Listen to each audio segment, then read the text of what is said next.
Now, my next topic is the Chola Empire. This is a very interesting and important chapter in South Indian history, especially for their governance and art. Questions related to this often appear in exams. So, let's delve a little deeper into it and see what key points we should know. Absolutely. The Chola Empire has a long and impressive history. We will focus on their resurgence, their prominent rulers, especially Rajaraja I and Rajendra I, their unique local self-government system, and their art and culture, as revealed by the available information. So, let's start with their resurgence. Vijayalaya's name often comes up in this context. That's right. Vijayalaya, who was previously a Pallavis, laid the foundation of Chola power in the mid-9th century, conquering Thanjavur and making it his capital. After him, Aditya I completely destroyed the Pallavis' power. But the Chola Empire's true golden age came during the reign of Rajaraja I and his son Rajendra I. Rajaraja I. Okay, the famous Brihadeshwara temple in Panjore is his creation, right? Yes, that's it. But what is considered his greatest achievement as a ruler? The temple itself is unparalleled. It's a magnificent example of Dravidian architecture. He was also known as Shivapada Shikhar because he was a devotee of Shiva. But from a governance perspective, his first land survey across the empire was a significant and visionary move. A good land survey. Yes, it made the revenue system absolutely accurate. He not only conquered a large part of South India but also expanded his influence to northern Sri Lanka and the Maldives. And then came Rajendra I, known as Ganjai Chola. This title seems quite unique. Why? Yes, and there's a great story behind it. Rajendra I went even further than his father. He conquered all of Sri Lanka and then led a successful military campaign up to the Ganges River in North India, defeating the Pala king Mahipala of Bengal. After this victory, he took the title Ganjai Chola, meaning conqueror of the Ganges. He also built a new capital, Gangaikonda Cholapuram, and a massive temple. His navy was so powerful that the Bay of Bengal seemed to have become Chola Lake. Chola Lake is amazing. He was also called Pandit Chola, perhaps because of his scholarship. Okay, Kulathunga I is also mentioned. What special feat did he achieve? During Kulathunga I's time, the Chalukya kingdom of Venga was completely absorbed into the Chola Empire. Another important point is that he abolished many taxes to promote trade. Yes, that's why he was also known as the Shunga sect, meaning the abolitionist of taxes. He also sent a large trading delegation to China. Let's now talk about administration, especially their local self-government system. It's much talked about. Why was it so special? It was the most significant feature of Chola administration, their unique selling point. We find details of this in inscriptions like the one at North Mertor. Villages held their own assemblies. Okay. Was a gathering of common people, and the assembly or Mahasabha met in villages donated to Brahmins, called Agraharas. These assemblies were largely autonomous, meaning they made their own decisions. And how were the members of these assemblies elected? Were there any elections? Yes, there was a kind of lottery system called the Kudabal system. Mr. Kudabal. Members' names were written on slips and then elected. These members worked for various committees, called Varium. Such as the Garden Committee, the Pond Maintenance Committee, etc. Their tenure was about 3 years. And if a member was found guilty of corruption or any wrongdoing, they could not be re-elected. Wow. Imagine how organized this was in those days. Isn't it? Really amazing, such a system even then. And what was the structure of the entire empire? Provinces, etc. The empire was divided into provinces called mandalams. Mandalams. Yes. Mandalam, then Valanadu Nadu, which is like a district today, and then Kuram, which is a group of villages, right? Yes, exactly. Kuram. Okay, now, what are the special things about the economy and society? Look, agriculture was the mainstay of the economy. Land tax, which was about 1/3 of the produce, was the main source of income. But trade, especially maritime trade, was also very advanced. Maritime trade. Yes, there were large merchant guilds like Manigram and Valangiar, which traded with Southeast Asia and China. Okay, Socially, the caste system was quite rigid. Evil practices like sati and the devadasi system in temples existed, and Slavery was also prevalent.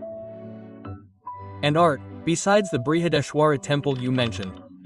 yes, the Chola period is considered the golden age of Dravidian temple architecture. The Rajarahasvara, or Brihadiswara temple, in Thanjavur and the Gangaikonda Cholapuram temple are the finest examples of this. In sculpture, especially the bronze Nataraja statues, are renowned worldwide. Yes, I've seen it. It's amazing. It Depicts Shiva's Tandava dance in a wonderful way. Something significant also happened in literature during this period. Tamil literature flourished greatly. Kambin's Tamil Ramayana is a gift of this period. Okay, Kambin Ramayana. Yes. Speaking of religion, Shaivism and Vaishnavism were popular. The Nayanars, i.e., devotees of Shiva, and the Alvars, i.e., devotees of Vishnu, greatly spread the Bhakti movement in the south. So, These were some of the highlights of the Chola Empire. Their governance, art, and maritime power are truly remarkable. Looking at their local self-government system, it seems that something can be learned from it even today. certainly, their well-organized administration, powerful military, and contributions to art and culture give them a very high place in the history of South India. Okay, let's now move on to the next topic, the Delhi Sultanate. Specifically, its early period, the foreign invasions, and then the first dynasty, the slave dynasty. Yes, also known as the Slave Dynasty or Mamluk Dynasty, from 1206 to 1290 AD. This is a very important topic for competitive exams. And it's very interesting to understand how those external invasions, you might say, prepared the ground, and how the Slave Dynasty, whose rulers were initially slaves, laid the foundation of the Delhi Sultanate. Yes, so, here we'll focus on the main rulers, right? And their policies, which often raise questions. Yes, the focus will definitely be on them. So, let's Start with the external invasions. First came the Arab invasion of Muhammad bin Qasim. Much later came the Turkic invasion of Mahmud Ghaznavi. Yes, Mahmud Ghaznavi's invasions were certainly there. But the most important one for the foundation of the Sultanate was the second Turkic invasion by Muhammad Ghori. Well, after Ghaznavi, Ghori. Yes, between approximately 1175 and 1206 AD, and the battles of Tarain and Taraori were very decisive. Yes, Ghori lost the first one, the one involving Prithviraj Chauhan. That's Right. They lost in 1191, but won the second battle in 1192.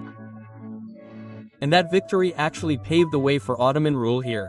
Okay, Then Hori appointed one of his very capable slaves, Cupid and Abac, as the governor.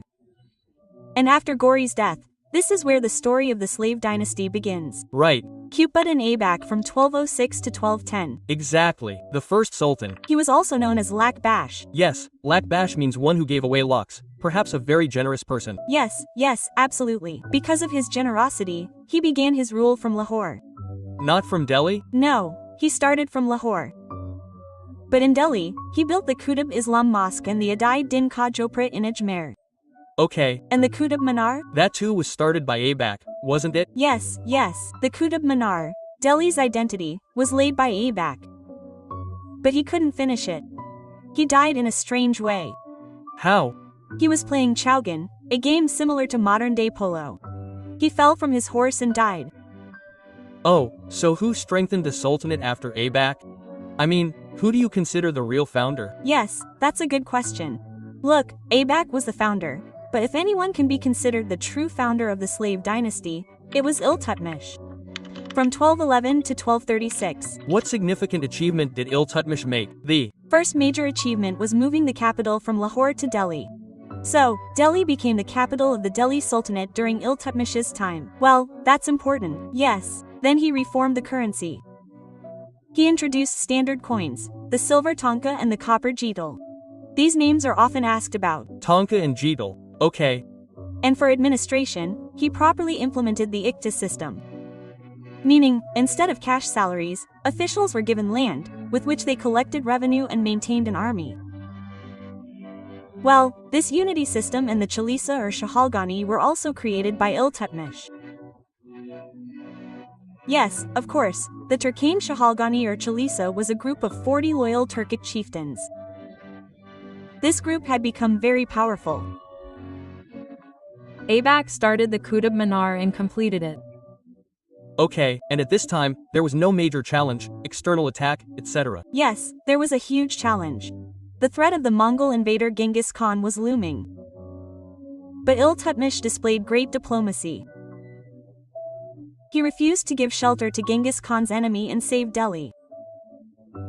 Wow, that was quite a wise move. Absolutely, it was a diplomatic victory. Well, after Iltutmish, his daughter Razia Sultan came. From 1236 to 1240, she was the only Muslim woman to rule Delhi. This was a significant achievement for the time. Yes, it was quite extraordinary. Razia was capable. She had potential. She tried to rule like men. She dressed like them, held court. But it didn't work for long. No, it didn't. Last, the Turkish chieftains, especially the Chalisa group, Yes, Chalisa. they didn't like obeying a woman. They had their own ambitions. So, a rebellion broke out, and she was eventually assassinated near Kaithal in Haryana. Tragically, things must have gone awry after Razia. Yes, there was considerable turmoil. Some weak rulers came. Then Ghiyasuddin Balban took power from 1286 to 1286. And the interesting thing is that Balban himself was a member of the Chalisa. Well, he knew where the problem lay. He understood that if the Sultanate was to be saved, the Sultan's power and prestige had to be re-established. That's why he became a very strict ruler. Yes, I've heard his policies were very harsh. What did he do? The First thing he did was destroy the power of the Chalisa. He broke the very group that had elevated it to power. Oh, Yes. Then he imposed strict discipline in the court. He introduced Iranian rituals. Sajda means kneeling, and Paibos means kissing the feet of the Sultan. Sajda and Paibos are memorable names. Absolutely. He called himself Jail Ilahi, meaning shadow of God. To show that the position of Sultan was rightful. Well, something like divine right theory? Yes, you could say. And to deal with opponents, he adopted a policy of iron and blood. Meaning, no mercy, crushed with severity. Blood and iron policy. Yes.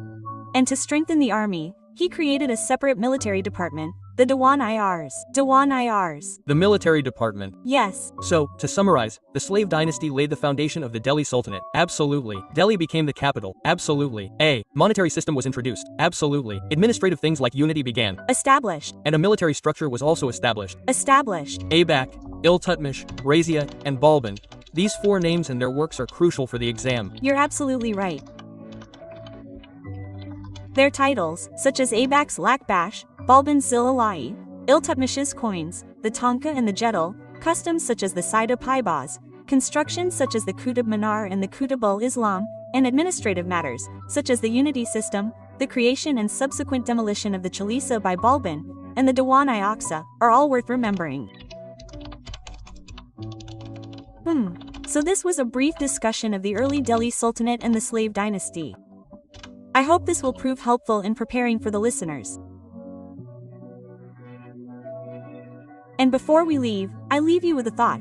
How much and how the foundations laid by these early rulers, the slave dynasty, might have influenced later sultanates like the Khiljis, Tughlaqs, and even the Mughal Empire. This is a very good point to ponder. Now, my next topic is the Vijayanagara Empire. It holds great importance for competitive exams, especially for the SSC, UPSC, and state PCS. Absolutely. And Vijayanagara, as the name suggests, means City of Victory. It was founded in 1336 AD by Harihara and Bukka. Yes, Harihara and Bukka belonged to the Sangam dynasty, right? Yes, these two brothers were definitely from the Sangam dynasty. They started on the banks of the Tungabhadra River. So, It wasn't just the Sangam dynasty. I mean, other dynasties must have come. yes, of course, we talk about four main dynasties. First, the Sangam dynasty, which lasted from around 1336 to 1485.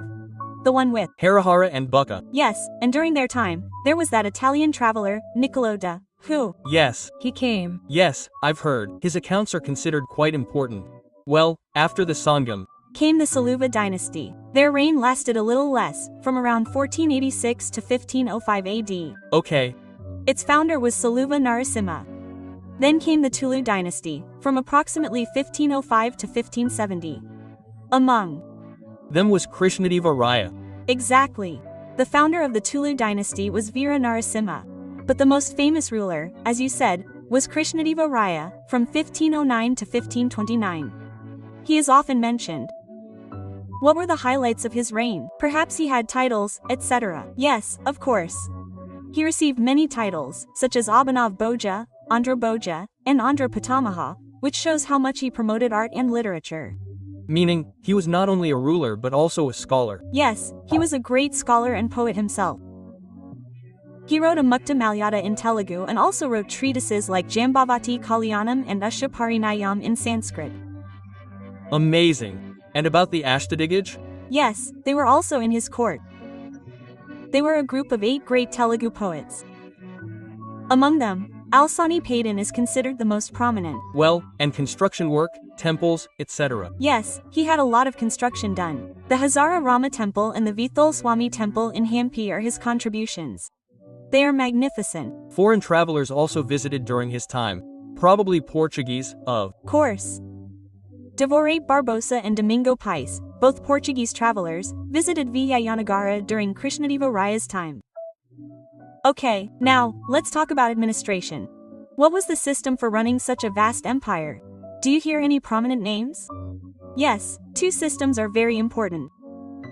The first is the Nyankar system. The Nyankar system. What was it? The King granted specific areas to Nayakas, or military chiefs. They oversaw the administration, collected taxes, and maintained an army. They were also called Amar Nayakas. Well, something like military governors. Yes, you can say that. This system helped maintain control. The second was the Iyengar system. The Iyengar system. Yes, it was related to village administration. In every village, there was a group of 12 officials who were hereditary. They oversaw all the village affairs. Well, this happened at the local level. Yes, absolutely. Local administration. And what major power faced Vijayanagara in the north at that time? Contemporary to the north was the Bahmani Sultanate. They were often in conflict with them. And the capital was Hampi. Its ruins are still quite famous. Yes, Hampi, on the banks of the Tungabhadra River. Even today, if you go there, the Lotus Palace, Mahanavami, Dibba, and the elephant stables are all worth seeing. It's a UNESCO World Heritage Site. You're right. If it had all this, how did it decline? How did this empire end? A major turning point in its decline came with the Battle of Talikota in 1565. It's also known as the Battle of Rakshasi Tangri. Talikota 1565, yes, it's considered very decisive. In this, the Vijayanagara army faced a combined army of the Deccan Sultanates. Bijapur, Ahmednagar, Golconda, and Bidar all combined to defeat Vijayanagara. So after this defeat, the empire completely collapsed. Not immediately, but it became significantly weakened. This defeat essentially broke its back. After this came the Aravyudu dynasty, founded by Thirumala. But the empire gradually shrank. The last ruler, Sriranga III of the Aravyudu dynasty, is considered the last. With him, this great empire ended. Overall, the Vijayanagara Empire was a truly glorious chapter in South Indian history. Art, literature, and administration are all important, and certainly for exams. Its administrative system, Krishnadeva Raya's contributions, and the Battle of Talikota are all important points to remember. I hope this discussion on the Vijayanagara Empire will be useful in everyone's revision. Now, my next topic is the Bahmani Empire. This was a significant sultanate in medieval Indian history, especially in the Deccan region. Yes, very important, and for SSC, UPSC, and state PCS exams, this topic becomes essential. Absolutely. So, today we'll explore how this sultanate came into being. Who were its key rulers?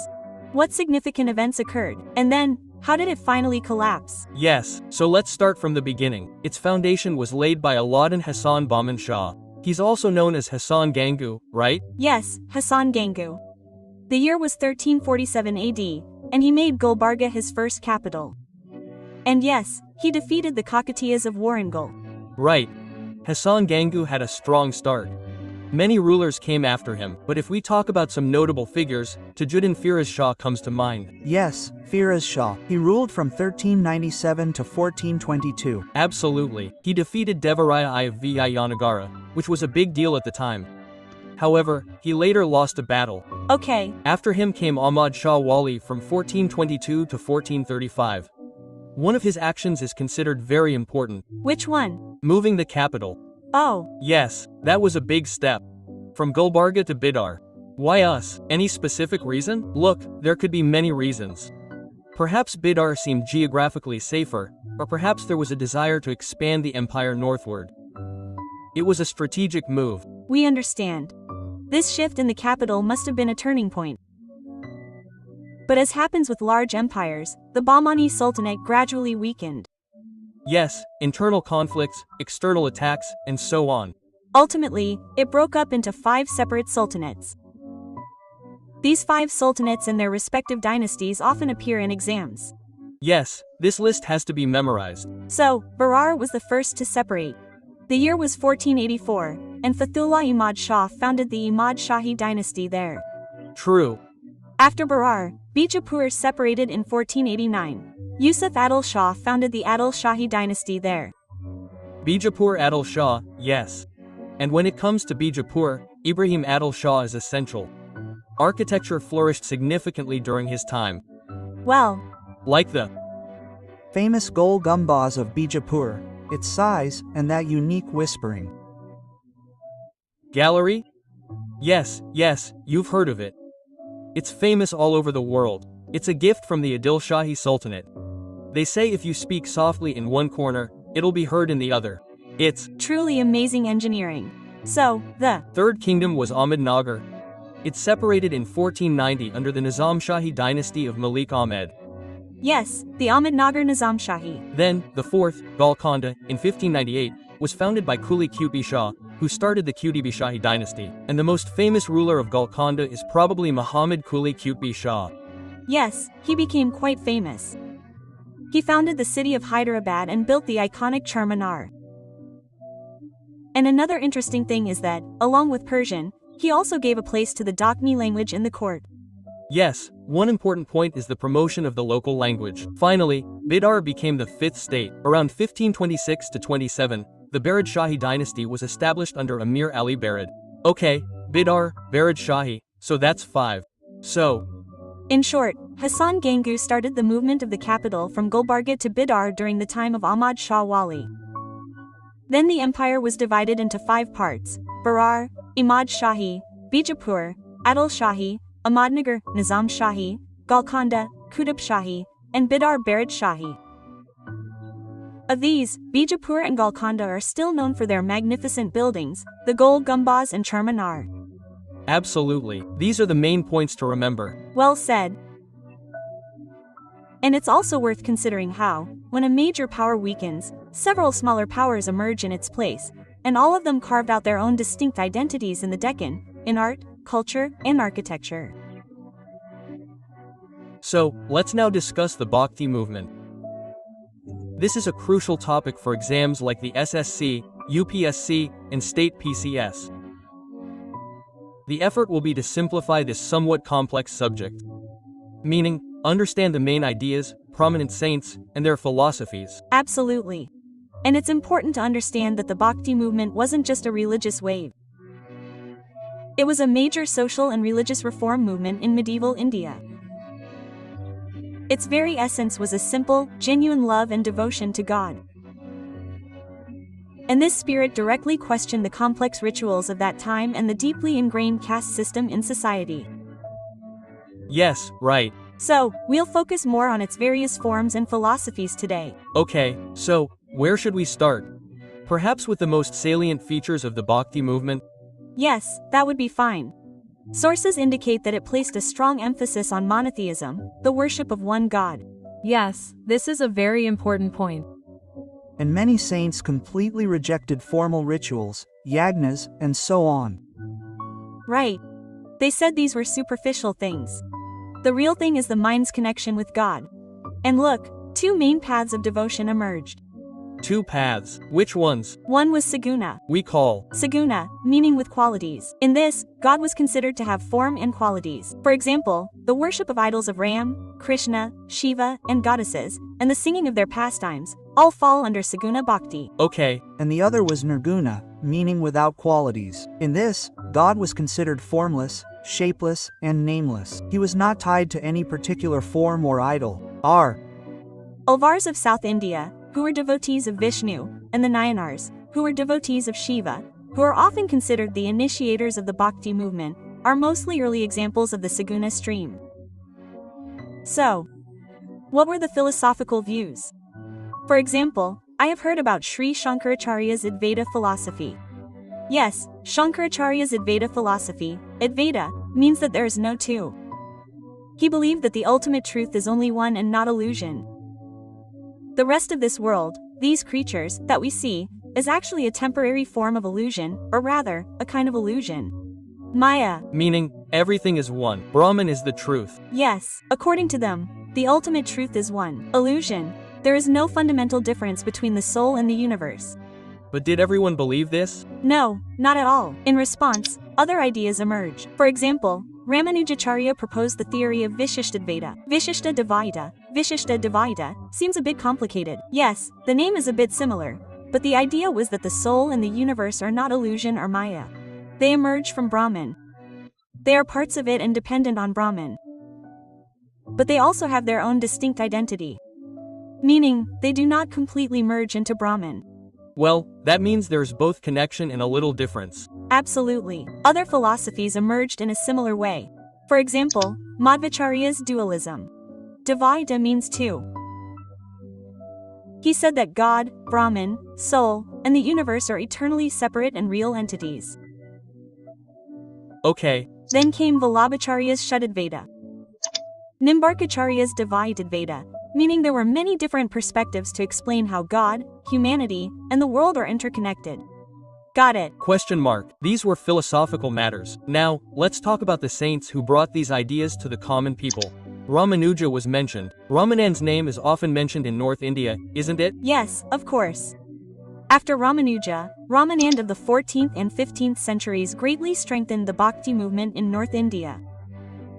He preached in the language of the common people instead of Sanskrit, and most importantly, he strongly opposed casteism. His disciples became very prominent. Yes, his disciples included people from all walks of life, and the most famous was Kabir Das, 1440 to 1518. Kabir was, in essence, a revolutionary saint. Yes, his couplets remain very relevant even today. He fearlessly attacked the superficial pomp and hypocrisy of both Hinduism and Islam. His teachings are found in a treatise called Bijak. Deep insights in simple language. Guru Nanak Dev Ji, 1469 to 1539, was also a saint of the Nirgun tradition. He spoke of one God, whom he called Ek Omkar, and denounced idol worship, rituals, and caste discrimination. Sikhism originated with him. And if we look at Bengal, the name of Chaitanya Mahaprabhu comes up. Yes, Chaitanya Mahaprabhu, 1486 to 1534, unleashed an emotional wave of Krishna devotion in Bengal and Orissa. He would sing and dance while singing kirtans, immersed himself in the love of God. His Sankirtan movement had a profound impact. Then we mention Mirabai. What were the contributions of Surdas and Tulsidas? Mirabai, 1498 to 1546, was a Rajput princess, but she renounced her kingdom for the love of Krishna. The hymns she wrote, her pain, her devotion, still touch people's hearts. yes, her hymns are very famous. And Surdas, 1483 to 1563, gave such a beautiful description of Krishna's childhood and his exploits in Sursagar that it is considered unique even today.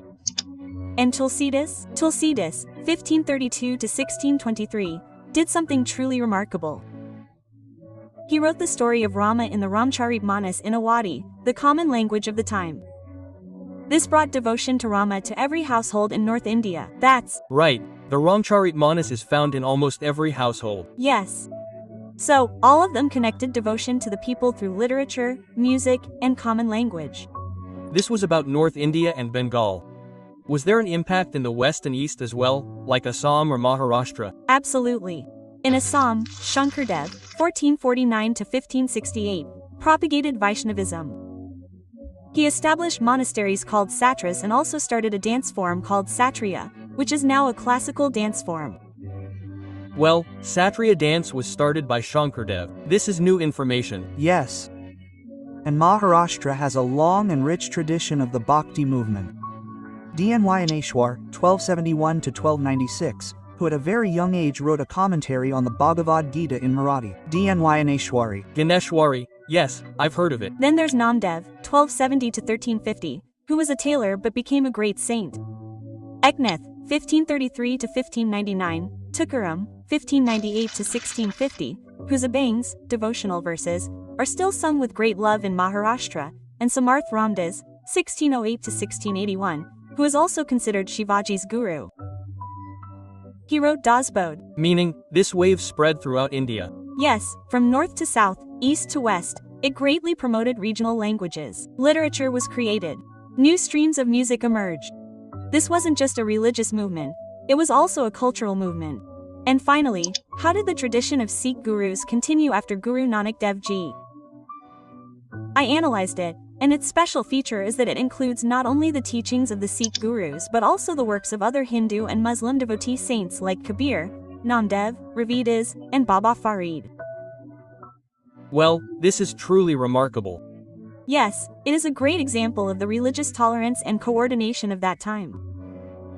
Then, the 10th Guru, Guru Gobind Singh Ji, established the Khalsa Panth and abolished the Guru tradition, declaring the Guru Granth Sahib as the eternal Guru.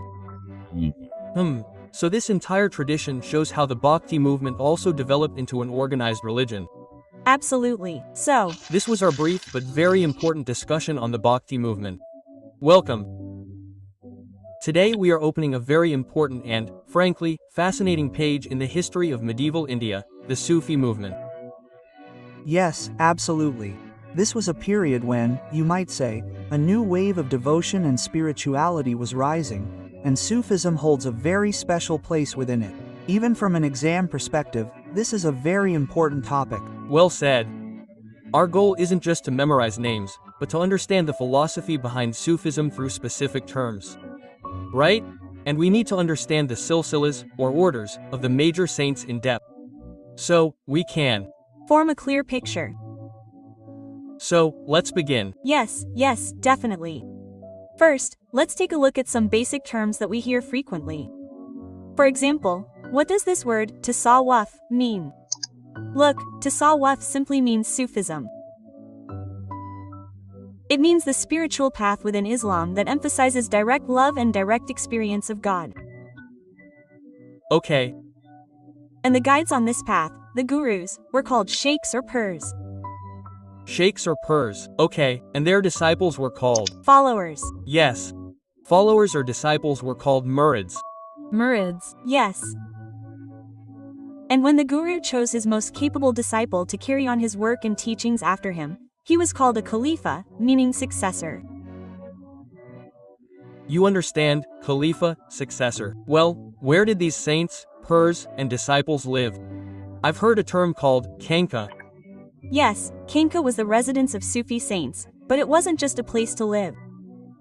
It was much more than that. It was a kind of spiritual center. Think of it as an ashram or a dharamshala, where a langar, food distribution, was also provided. Food was provided to the needy. People came for consultations. Knowledge, meaning knowledge, was shared. And yes, it was often where gatherings of sama, were held. Sama means music. Absolutely. Listening to music in remembrance of God, singing Qawwali, a sacred word, all of that. And sometimes, in this deep feeling, this devotional feeling also included rakush. Rakush means dancing.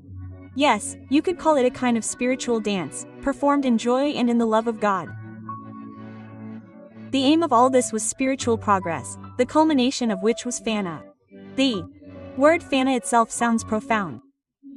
What is this fana? Fana means completely eroding one's self-ego and arrogance in the will of God, merging into it, in a way, self-annihilation. This was considered a very important objective of Sufi practice. And yes, tell me one more thing. When these saints departed this world, people visited their graves to pray and make vows. They still go there today, and this is called ziyarat. Ziyarat, yes, I've heard that the ziyarat of Ajmer Sharif was exactly like that, so. These were some of their spiritual words, but some other concepts of that era are also found in books, such as Darul Harb and Darul Islam.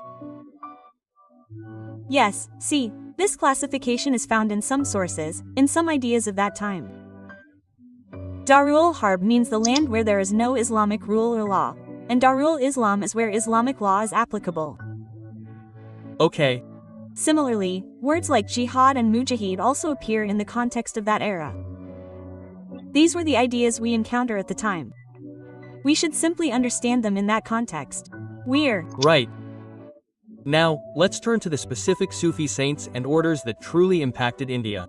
I think things get even more interesting from here.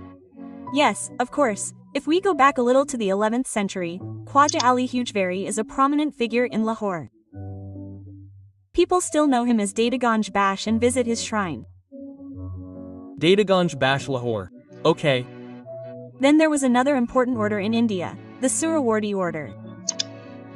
It was founded by Sheikh Bahadur Zakaria, and its main center was in Multan. Multan? Yes. And it's believed that this order remained somewhat close to the ruling class, meaning the sultans. Okay. But which order was the most widespread in India and reached the common people? Perhaps. You've got the Chishti order right. The Chishti order truly became ingrained in the Indian psyche. It was initiated in India by Khwaja Moinuddin Chishti, the one from Ajmer. Yes, the same Baba from Ajmer Sharif. He made Ajmer his center, which remains a major pilgrimage site even today. The Chishti order was characterized by their willingness to share the sorrows and pains of ordinary people. They placed great importance on music, or sama, and generally maintained a distance from kings and nobles. This is interesting. A distance from rulers? Well, even after Khwaja Moinuddin Chishti, there were many prominent figures in this order. Yes, absolutely. His disciple in Delhi was Khwaja Qutbuddin Bakhtiar Kaki. He became very famous. Qutbuddin Bakhtiar Kaki. Yes, and an interesting fact, the Sultan of Delhi was Qutbuddin Aibak. Yes, from the slave dynasty. He was such a great devotee of Kaki Sahib, so impressed by him, that he commissioned the construction of the tower in Delhi in his name, which we now call Qutub Minar. Wow. Qutub Minar is named after him. This is amazing information. I didn't know this. Yes. Later, in Punjab, there was Baba Fariduddin Ganjeshkar. People affectionately call him Baba Farid. Baba Farid, yes, I've heard his name a lot. His words were simple, straightforward, and heart-touching. He also made a significant contribution to Punjabi literature. He became very popular among the common people. And after Baba Farid in Delhi, another disciple of Baba Farid was Sheikh Nizamuddin Aulia. What a personality he was. Nizamuddin Aulia, yes, his dargah is in Delhi. Yes, he was so generous and so loving that people began calling him Mehboob Allahi.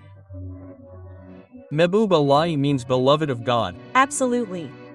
Sheikh Nasiruddin Mahmud, beloved of God, and his most capable disciple after him, was Sheikh Nasiruddin Mahmud. Well, after Nizamuddin Aulia, he took over the Chishti order in Delhi. He kept its light burning. That's why he earned the nickname Chirag Dili. Quote, Chirag-e-Dili. Quote, Light of Delhi. Wow, what a name. Mehboob Allahi Chirag Dili. Yes. It reflects his work and personality. So, the Chishti and Sur Aldi became prominent. Besides these, were there any other important orders in India? Yes, there is another order that deserves mention, the Ferdowsi order. Its founder was Sheikh Badruddin Samarkandi. He was very active in Bihar and other places. The Ferdowsi order. Yes, and this order later became a very famous saint. Especially in South India, Syed Muhammad Jezu Daras. Jezu Daras. Yes, his huge shrine is in Gulbarga. He was considered so kind and compassionate that he came to be known as Bandwas. Band Nawaz. Means one who bestows blessings on his followers and bestows mercy on them. Absolutely. So, what do we make of all these names, these many silsilas, orders of syllabuses? What was their significance in that era? The point is that these Sufi saints weren't just worshippers or religious gurus. They were an integral part of the society of that time, a very important part of medieval Indian culture. They preached the message of love for God, humanity, and, most importantly, mutual brotherhood. Their khanqahs weren't just religious places, they were also centers of social harmony and reconciliation. This is a very important point. So, in short, we understood some of the core ideas of Sufism. We learned their key words and got a glimpse of the silsilas, orders of syllabuses, of their prominent saints in India. And this isn't just historical information, as you said. Absolutely not. If we look at it from a contemporary perspective, these Sufi movements not only gave a new dimension to spirituality in India but also played a crucial role in fostering the composite culture we call Ganga Jamuni Tehzeeb. They adopted local languages, interacted with local customs, and built a bridge. That's right, a bridge.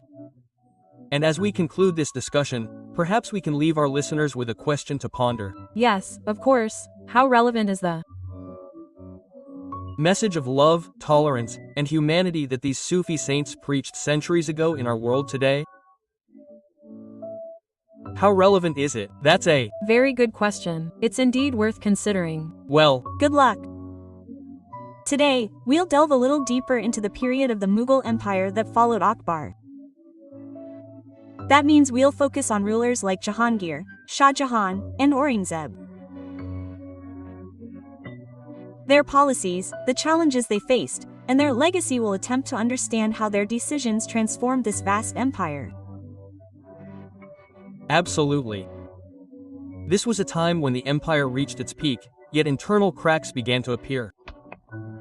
From art and culture to politics and religion, everything experienced significant ups and downs.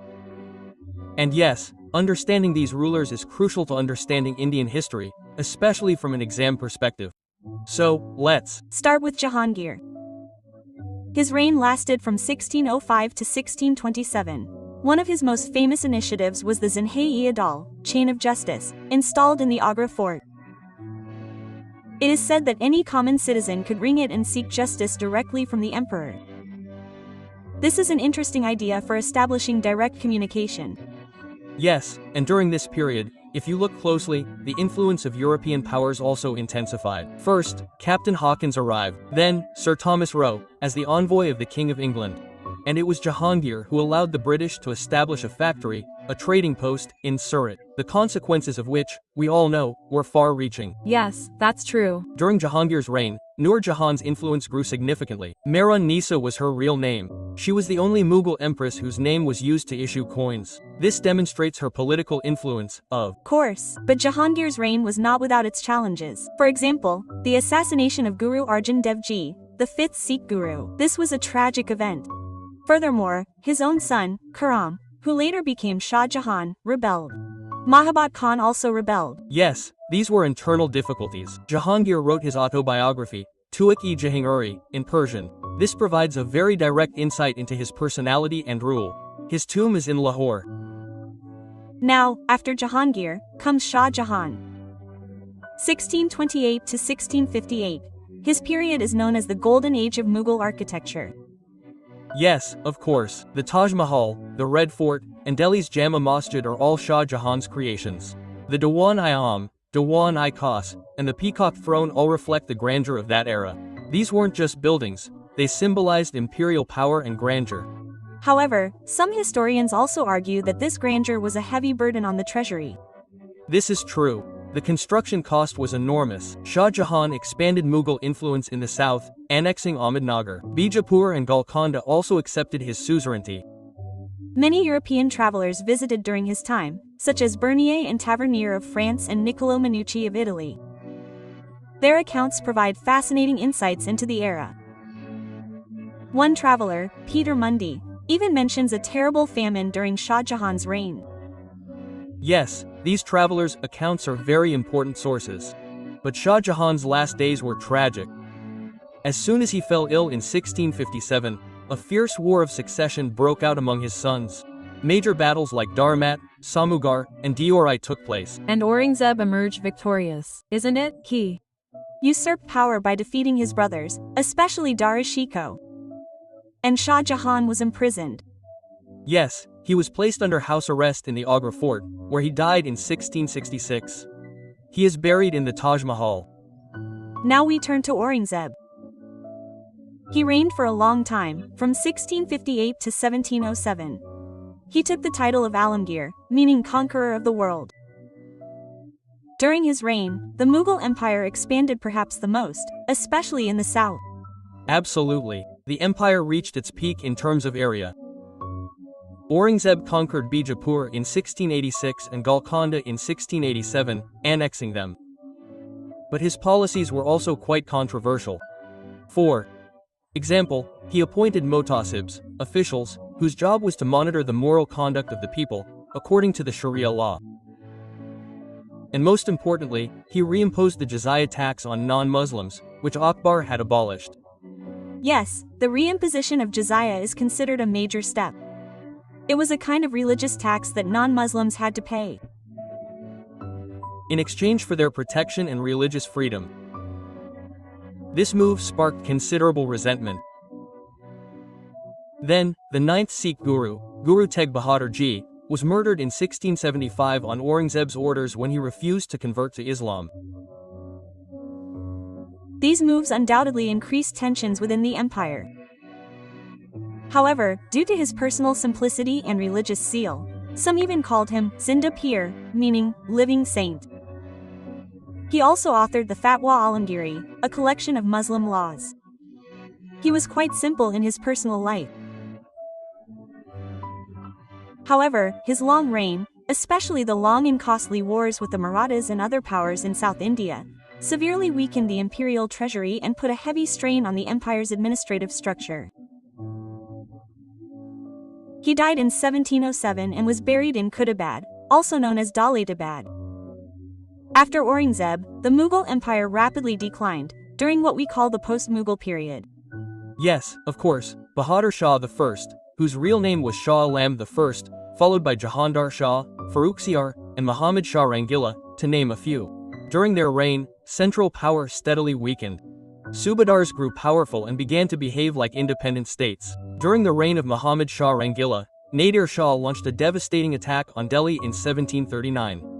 He plundered Delhi, plundering it, taking the Peacock Throne and the Kohinoor Diamond.